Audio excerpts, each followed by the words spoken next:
qui va allier la diaspora et également les acteurs, c'est-à-dire les personnes dans les domaines sensibles. Là, c'est le domaine financier, le domaine de compétences, le domaine du leadership. Pourquoi ne pas réunir ces personnes-là, tant des acteurs, les personnes concernées, que ceux qui prennent des décisions. Donc, on a décidé d'organiser cet événement qui se veut collaboratif, organisé autour de certains panels. Donc, il y a deux panels ce jour dans l'événement, on n'a pas terminé. Le premier panel qui est sur le parcours entrepreneurial et les modes de financement. Parce que le gros problème des entrepreneurs dans la phase de démarrage, c'est le financement. Trouver les fonds. On comprend pourquoi ce lieu de fonds. De fonds bancaires, de capital essentiel. On a eu des personnes vraiment de qualité qui vont nous expliquer un peu ce parcours-là entrepreneurial, de valeur ou d'expérience en tant qu'entrepreneur de la diaspora, et aussi qui font partie de structures accompagnatrices des incubateurs ou des sociétés de conseil, des gens qui ont accompagné pas mal de... Tout à fait. Qu'est-ce que vous faites exactement en 2-3 minutes, après on va essayer de, je ne sais pas trop vous prendre le temps. Non, il n'y a pas de souci.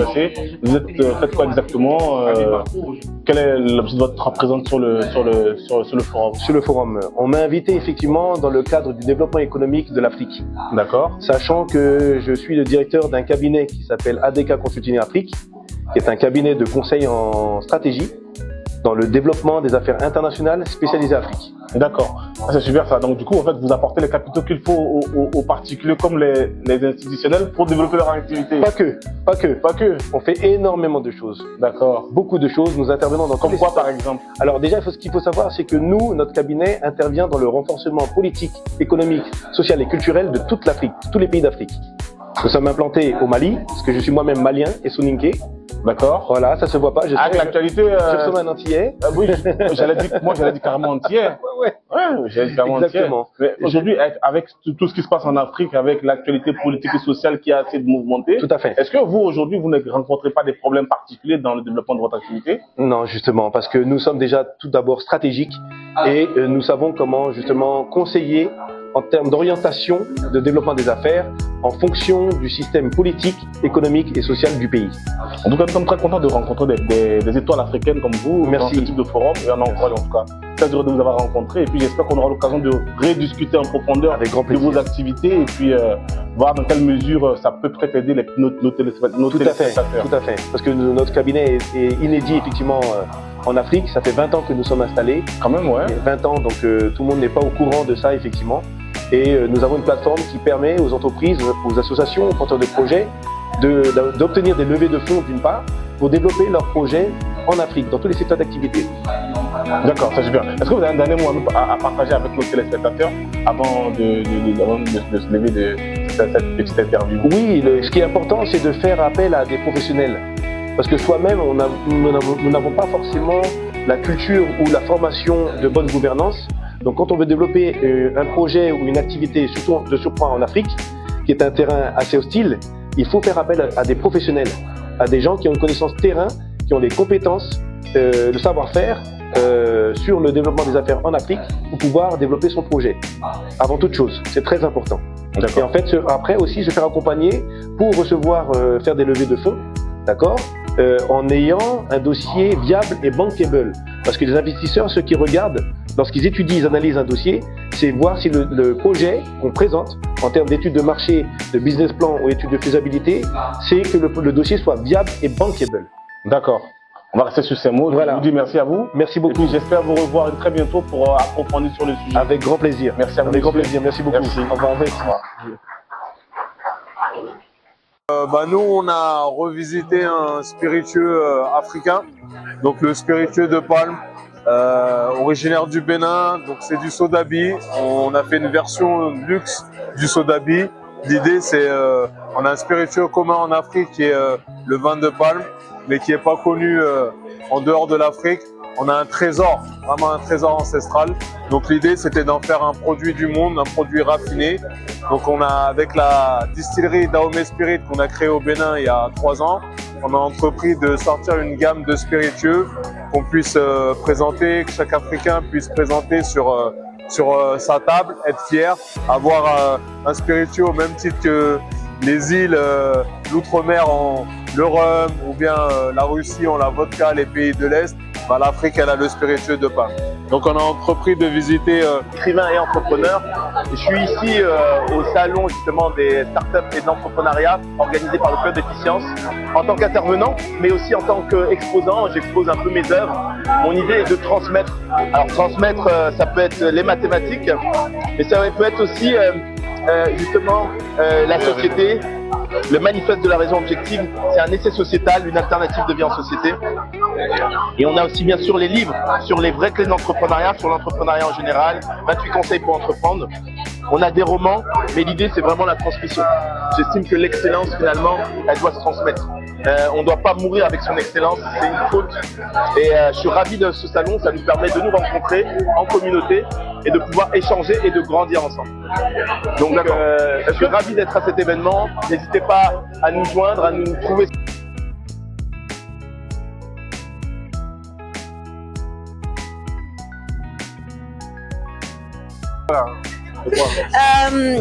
Donc je suis présente aujourd'hui au Forum des entrepreneurs pour apporter mon expertise en tant qu'avocat, avocat en droit des affaires. Donc j'accompagne tous les entrepreneurs classiques, donc chefs d'entreprise, entrepreneurs de type porteurs de projets start-up et aussi les investisseurs qui souhaitent investir dans des projets entrepreneuriaux, start-up, sociétés classiques. Est-ce que vous accompagnez des entrepreneurs qui veulent s'installer en Afrique? Non, j'ai pas cette compétence-là parce qu'il faut avoir une certaine compétence en droit local pour ceux qui veulent s'installer en Afrique. En revanche, j'accompagne des entrepreneurs africains qui veulent s'installer en Europe parce que j'ai la compétence sur le droit français. Bonjour. Alors bonjour, je suis Dimitri Mfumutisi, je suis l'auteur du livre Slow Success ou l'art de réussir à pas de tortue. Alors ce livre aujourd'hui vient à contre-courant dans un monde où tout va très vite, où on pense que le succès c'est d'être tiktoker, youtubeur ou influenceur. Et en fait, à travers ce livre, on redécouvre les vertus en fait du travail, puisque c'est une invitation en fait à ce que chacun puisse reconsidérer ce qu'on peut apprécier le succès ou la réussite selon son propre rythme et non pas sur un rythme qui nous a imposé de l'extérieur. D'ailleurs, il a été préfacé par Monsieur Mossadegh Bailly, qui est, vous le savez, un des hommes d'affaires les plus éminents sur l'Afrique de l'Ouest avec le groupe d'hôtels Azalai, qui dit la chose suivante, que ça fait plus de 40 ans qu'il est dans les affaires, mais ça fait que depuis 4 ans que les gens parlent de lui. Et c'est pour ça aussi une invitation à la jeunesse, au travail et à encourager en tout cas à réussir selon leur propre rythme. Je vous remercie, à très bientôt. Merci. Producteur et fournisseur des fèves de cacao de la société Ziguacol. Donc un cacao qui est cultivé sans engrais ni pesticides. Voilà, donc nous ramenons ces fèves ici en France et avec ces fèves nous faisons du chocolat, du très bon chocolat au bio, donc sans où nous avons en packaging les rois du royaume Congo, qui était donc l'ex-Angola, RDC, Congo et une partie du Gabon. Donc le royaume Congo, tous les rois qui ont régné au royaume Congo, voilà donc ce packaging qui est là. Et avec ça, il y a la particularité dans le champ que nous avons dans la cacaoyère, pousse le poivre sauvage noir. Et avec ce poivre sauvage noir, nous avons pu faire du chocolat au poivre noir. Je vous demanderai de goûter ce chocolat au poivre noir qui est particulier. Pourquoi? Parce que vous sentez le chocolat, mais le poivre, vous le sentez que tout à la fin. Parce qu'on a dit au poivre, il ne pas indisposer nos clients qui sont là pour du chocolat d'abord. Voilà donc le poivre noir. Et donc, non seulement ça, Cacao Ziguacol travaille pour les enfants vivant avec handicap en Afrique. Parce qu'en Afrique, les enfants handicapés ou les personnes handicapées sont laissés pour compte. Donc, nous aidons les enfants, on leur apprend les fondamentaux, lire, écrire, compter. Et pour ceux qui sont un peu plus grands, on leur apprend un métier adapté à leur handicap pour qu'ils aient également leur place dans la société. Parce qu'ils ont le droit aussi d'avoir leur place dans la société. D'où le nom d'Impa qui veut dire Diamepa, c'est-à-dire où est ma place dans la société. C'est ce que Cacao Ziguacol fait. Merci beaucoup. Merci à vous. Merci. Bonjour, monsieur Serge Loba. Bonjour.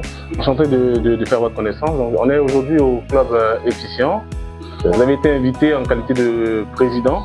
Vous êtes président du Grand Lodge du Bois. Du Grand Lodge du Bois. Et donc, il s'agit de quoi exactement? Bon, le Grand Lodge du Bois, c'est une initiative qui tente à fédérer toutes les forces vives de Lakota, Divo, Zikiso, Iré, Fresco, Ebonou, Grand Laou, on va dire toute la région du centre-sud de la Côte d'Ivoire, autour de 3 piliers essentiels qui sont l'économie, la culture et l'aspect social et solidaire. D'accord. Et vous êtes invité ici en qualité de... dans quel but? C'était quoi le... Le but, c'est de parler aussi de l'association. C'est une fédération qui se met en place et aussi faire des rencontres, échanger avec... vu que nous sommes basés en France, c'est de pouvoir aussi échanger dans la mesure où, on va dire, des points d'achoppement et de collaboration peuvent se mettre entre la Côte d'Ivoire et l'aspect international. D'accord. Et concrètement, c'est quoi le lot du bois? C'est quoi l'objet?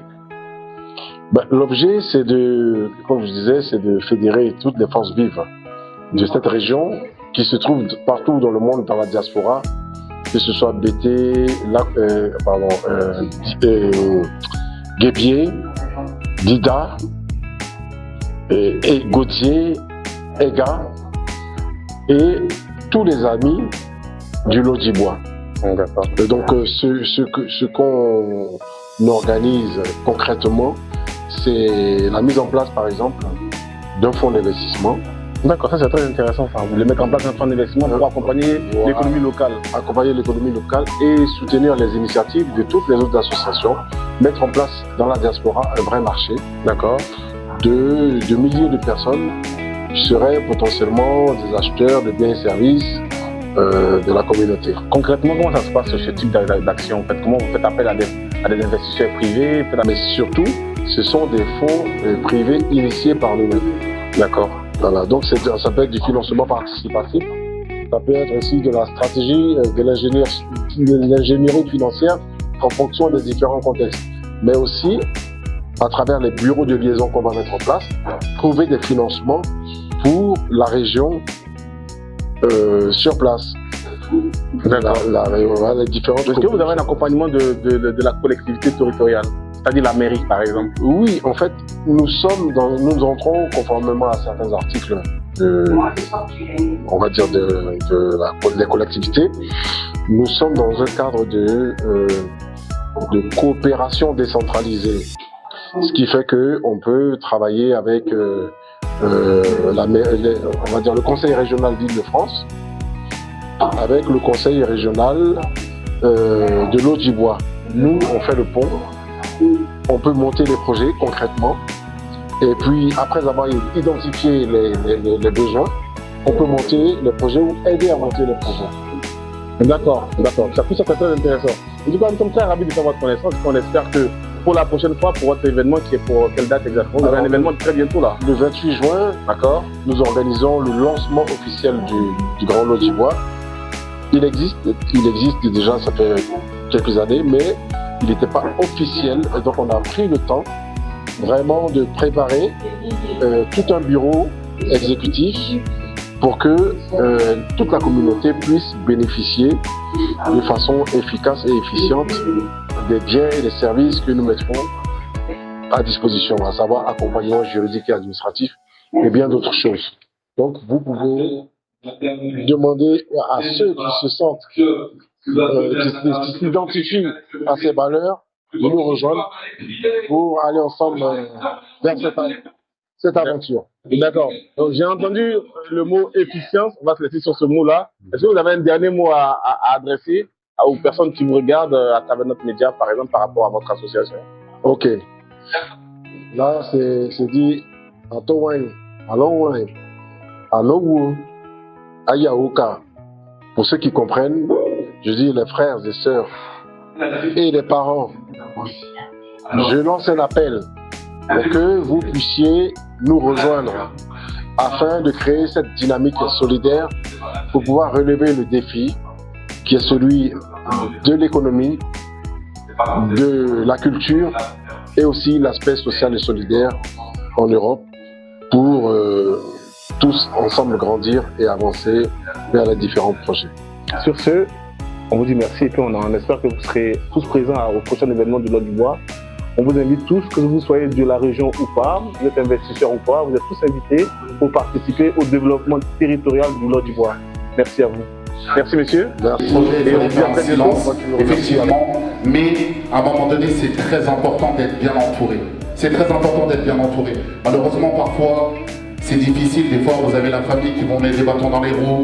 Des fois, des gens qui vous pensez avoir confiance qui vous mettent des bâtons dans les roues. Mais surtout, c'est très important de ne pas baisser les bras. Et tout à l'heure, ça parlait de réseau. C'est très important, mais moi, j'aimerais dire un truc. Par exemple, moi, même si j'ai une super belle carrière, à côté de ça, j'ai entrepris, j'ai un grand projet immobilier au Mali actuellement, de plus de 150 villas, c'est à 30 km de l'aéroport. J'ai une boisson à côté, je fais plein de petites choses à côté, mais sachez qu'il y a toujours des femmes qui sont devant ou derrière ce projet-là, parce qu'elles sont plus fortes que nous, elles sont plus fortes que nous. C'est vrai, hein?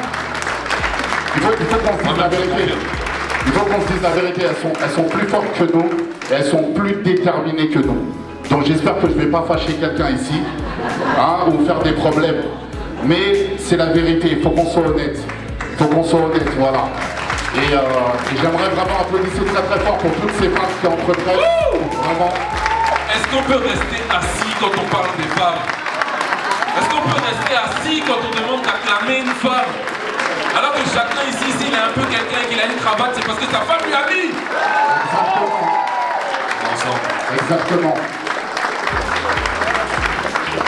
Donc voilà, donc hommage vraiment à toutes nos mamans, à toutes nos sœurs, à toutes nos tantes. Vraiment, que Dieu vous prête longue vie, que Dieu vous donne encore plus de succès et que Dieu vous donne surtout le courage de résister, le courage d'être là, de nous soutenir. Vous savez, parfois on est difficile, mais de nous soutenir. J'ai vu une tête, j'ai vu un frère, il n'est pas d'accord. Oh, c'est qui? Je l'ai vu. On le dénonce. Non, mais non, je ne veux pas le dénoncer, mais je l'ai vu. Il a tourné un peu la tête, il a dit non, le frère là, il en fait trop. Mais sache que je t'ai vu. Sache que toi, tu penses que je t'ai pas vu, mais je t'ai vu. T'inquiète pas. Voilà. En tout cas, que Dieu vous facilite, que Dieu donne énormément de succès à tous vos projets ici parmi vous. Moi, je suis là, je dois aller rejoindre mon frère Fali Poupa là au Stade de France tout à l'heure. Mais je tiens vraiment à vous donner toutes mes bénédictions et j'espère qu'on aura l'occasion de se voir et de partager et d'échanger. Voilà mon frère. C'était le micro. Lui, celui-là, eux, c'est des bons, eux. Même là, je vous entends. Ça va? On est ensemble. Merci beaucoup. Bravo. Bravo, hein. Bon, lui, ça se voit, il est brut de décoffrage. Quand il parle, il blague pas. Il blague pas, hein. Applaudissez très très fort pour lui, s'il vous plaît. Faites beaucoup de basket? C'est basket, non? Ou c'est juste le t-shirt? Ah, ok. Un combat, ok. Merci à vous, merci beaucoup. Bouchera, tout le monde, merci beaucoup. Merci, merci, merci, merci.